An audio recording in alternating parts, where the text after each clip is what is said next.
દાળ બાટી ખાવી છે, બનાવતા નથી આવડતી તો આ વિડીયો તમારા માટે જ છે। તો દેખો ભાઈ લોકો, જો દાળ બાટી ખાવી હોય તો થોડી તો મહેનત કરવી જ પડે। સૌથી પહેલા તો આપણી પાસે જે મોજૂદ હોય એ કુકર લઈને તેની અંદર અડદ દાળ, ચણા દાળ, તુવેર દાળ અને વધારાની પડેલી કોઈ દાળ હોય તો તે પણ એડ કરી દેવાની અને પછી સરખી રીતે તેને પાણીમાં ધોઈ લેવાની છે। હવે તેમાં નવું પાણી ઉમેરીને મીઠું અને હળદર એડ કરી દેશું અને દૂર સુધી સંભળાય ત્યાં સુધી 2 સીટી વગાડી લેશું। ત્યાં સુધીમાં શિમલા ટમેટાને ધોઈ લેશું। હવે શાકભાજી ધોવાઈ જાય એટલે ટમેટા અને શિમલા મરચાંનું કટિંગ કરી લેશું અને તે પણ ઝીણું ઝીણું અને તેવી જ રીતે લીલા લસણનું પણ કટિંગ કરી લેશું અને ત્યાં સુધીમાં આપણી દાળ બફાઈને તૈયાર થઈ ગઈ। તો હવે બાટી બનાવવા માટે આટો બાંધી લઈએ। આવો કકરો ઘઉંનો આટો લઈ લેવાનો છે, જેવી રીતે આપણે ભાખરીનો ઉપયોગ કરીએ છીએ। પછી તેમાં ક્રશ કરેલો અજમો, ક્રશ કરીને જીરું, હળદર, મીઠું, કસ્તુરી મેથી અને લાસ્ટમાં ઘી અથવા તેલ એડ કરી દઈએ। ત્યાર પછી બધા મસાલાને સરખી રીતે મિક્સ કરી અને થોડું થોડું પાણી વેડતા રહીશું અને કઠણ આટો તૈયાર કરી લેશું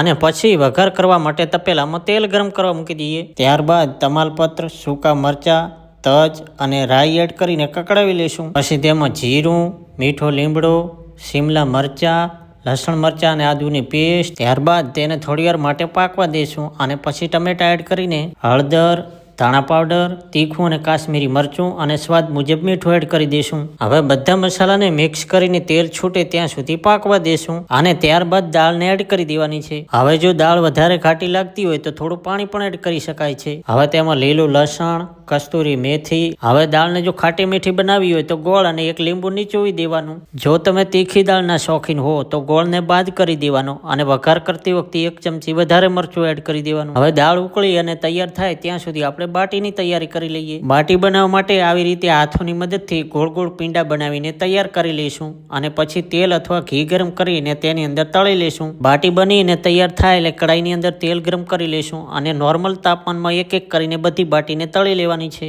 આવી સોનેરી કલરની થાય ત્યાં સુધી તળી લેશું અને પછી તેને ત્રાસમાં બહાર કાઢી લેશું અને થોડી વાર રહીને તેને ઘીમાં ડબોળી દેશું એટલે આપણી દાળ બાટી બનીને તૈયાર। કેમ બાકી મોજ આવી ગઈ ને?